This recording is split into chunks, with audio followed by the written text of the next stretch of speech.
কাতলা মাছের অনেক রেসিপিই তো আপনারা খেয়েছেন, একবার এইভাবে ট্রাই করে দেখুন, খেতে দুর্দান্ত হয়।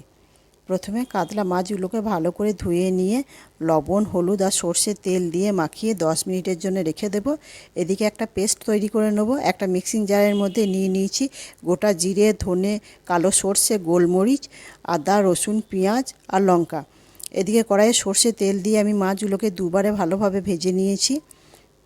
যে সর্ষের তেলটা আমার বাকি আছে তার মধ্যে আমি দিয়ে দিলাম গোটা গরম মশলা ফোড়ন, আর যে মশলাটা রেখে পেস্ট করেছিলাম সেই মশলাটা দিয়ে ভালো করে আমি কষিয়ে নেব।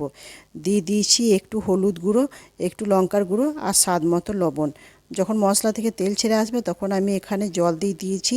গ্রেভি হালকা ফুটে উঠলে একটা টমেটোকে লম্বা করে কুচিয়ে আমি দিয়ে দিয়েছি, আর দিয়ে দিয়েছি কাঁচা লঙ্কা।